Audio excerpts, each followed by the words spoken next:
म्हणजे आता पुरोगामी हा शब्दच बदनाम करण्यात आला, विचार करा तुम्ही.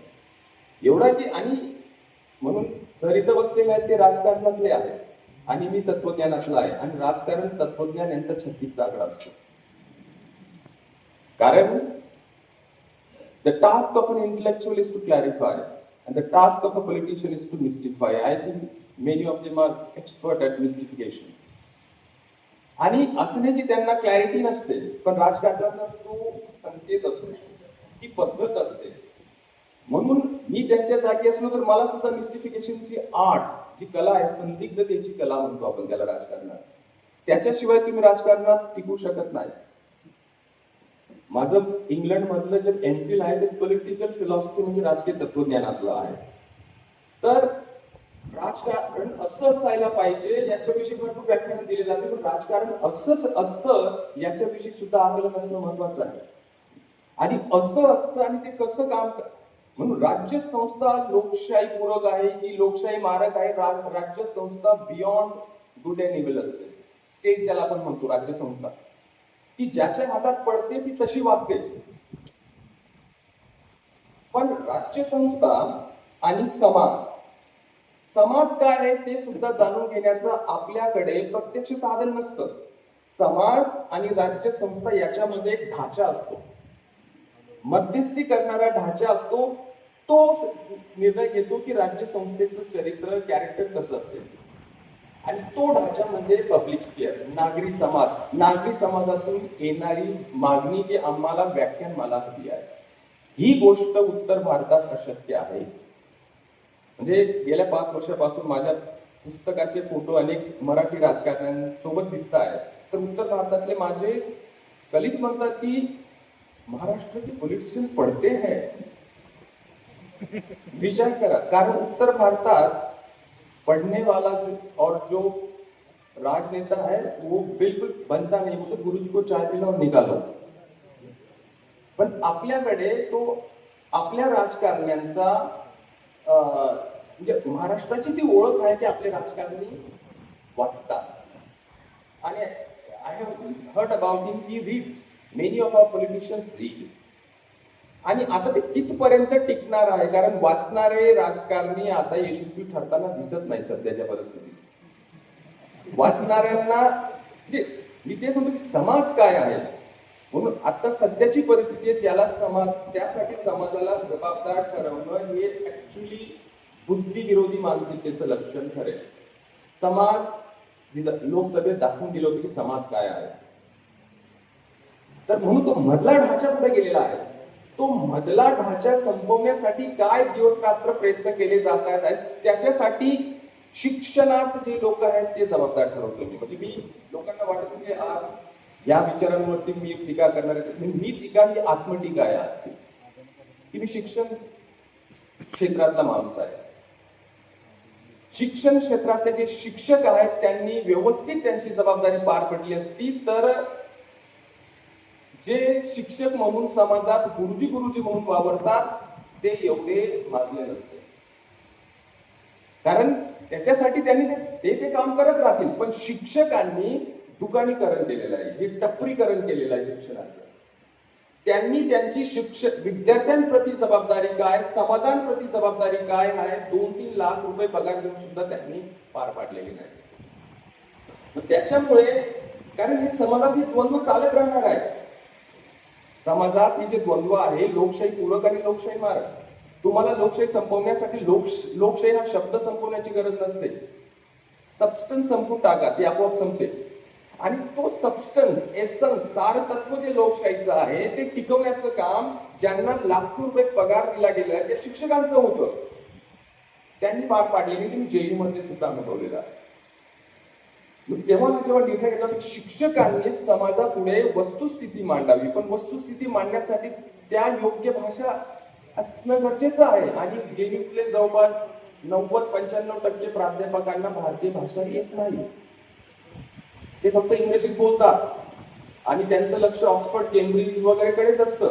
आणि गेल्या 25-30 वर्षापासूनची जेईची किंवा आपल्या देशातील हायर एज्युकेशन, उच्च शिक्षणातील लोकांची परिस्थिती की त्यांचा समाजाशी कनेक्ट तुटलेला आहे, समाजाशी संबंध तुटलेला आहे, समाज हिंदू गुरुजींच्या हातात देण्यात आलेला आहे. कारण यांना इंग्रजीत बोलायचं आहे. तर इंडियन पॉलिटिकल, भारताचं जे राजकारण आहे ते भारतीय भाषांमध्ये व्यक्त होत असतं, घडत असतं, आणि भारतीय भाषांकडे यांनी क्रिमिनल दुर्लक्ष केलेलं आहे, क्रिमिनल नेग्लिजन्स.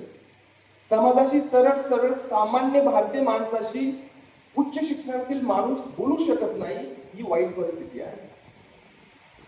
आणि तेव्हा मी मराठीत लिहायला तेव्हा सुरुवात केली. तशी आयराणी माझी मातृभाषा असली, फ्रेंच मध्ये माझी रोजीरोटी चालते.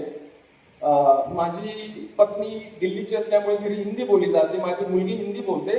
पण मला माहिती की 11-12 कोटी लोकसंख्येचं आपलं राज्य आहे, आणि त्यांना मराठीत बोललं तर त्यांना कळतं, आणि तो माझा प्रयोग यशस्वी ठरला. मी पुस्तक, ते खरं तर मी असं सोशल मीडियावरती लिहित होतं, ते पुस्तकाने 18,000 जवळ 17-18,000 प्रती त्याच्या केलेल्या आहेत.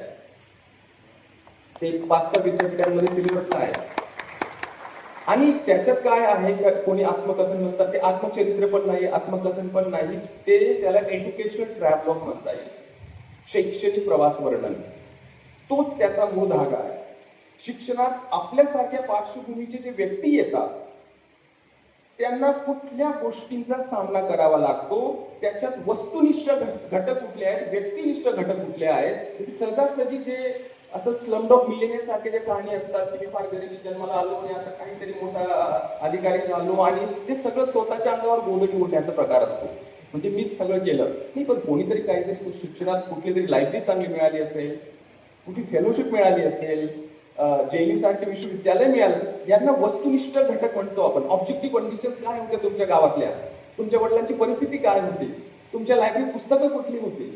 तर हे सोशोलॉजिकल, शास्त्राच्या दृष्टिकोनातून ते विश्लेषण आहे, तत्वज्ञानाच्या दृष्टिकोनातून विश्लेषण आहे, सामाजिक शैक्षणिक क्षेत्राची ती चिकित्सा आहे. आणि त्याच्यामुळे जे सगळ्याच पार्श्वभूमीचे जे वाचक त्याला लाभलेले आहेत त्याचं हे कारण आहे. आणि मराठीत लिहिल्यानंतर माझे गेल्या 5 वर्षात मला म्हणजे गडचिरोली पासून बेळगाव पासून नंदुरबार, मुंबई असे 300-350 कार्यक्रम आहेत. आणि मी जेव्हा बोलतो, शेवटी माझा नेहमी हा एक संकेत असतो की तुम्हाला काही प्रश्न पडत असतील तर मला तिथंच विचारा. एकदाचा कार्यक्रम संपल्यानंतर जे आयोजक आहेत त्यांना बदनाम करणारे प्रकरण करू नका तुम्ही. आणि तो प्रकार झाला होता कोल्हापूरमध्ये. तुम्हाला जे प्रश्न पडत असतील, प्रामाणिक असाल, धाडस असाल, मला विचारा. मी पण मराठीच बोलतो, मी पण ह्याच सामाजिक पार्श्वभूमीचा आहे, मी पण शेतकरी कुटुंबातला आहे. असं तुम्हाला का वाटतं की तुम्हाला देशाची पडली ना आम्हाला नाही पडलेली आहे? हा कॉन्फिडन्स येतो कुठून तुमच्यात? ही जी मक्तेदारी आहे देशभक्तीची येते कुठून? कारण ही जी मक्तेदारीचा जी इच्छा आहे त्याच्यात राजकारण घडलेलं आहे. म्हणून ती मक्तेदारी आधी आपण बाद केली पाहिजे. तर मी सुरुवात केली, माझा विषय शैक्षणिक तत्वज्ञान आहे आणि राजकीय तत्वज्ञान आहे. त्या अनुषंगाने जेव्हा आपले जे मित्र आहेत धर्मेश पाटील यांनी मला फोन केला की तुमचं व्याख्यान ठेवायचं आहे. म्हटलं तसं व्याख्यान नाहीये मी, पण मग तेव्हा मी माझ्या एका JNUच्या मित्रासोबत बसलेलो होतो. तो प्राध्यापक आहे school of arts and aesthetics मध्ये, आणि तो कलकत्त्याहून परतला होता. आणि तिथं राजकीय सत्ता परिवर्तन सत्तांतर झालं होतं कलकत्त्यात. आणि त्याने तो म्हणाला की माझं व्याख्यान होऊ शकलं नाही कलकत्त्यात.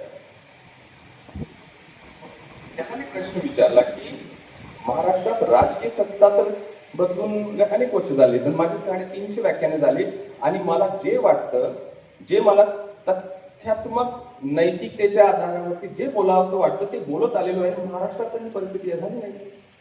मग एक बंगाल आहे आणि एक महाराष्ट्र आहे. त्या दृष्टिकोनातून महाराष्ट्रातील प्रबोधनाचा विचार हा कसा वेगळा आहे म्हणजे तो विषय असेल म्हणतात.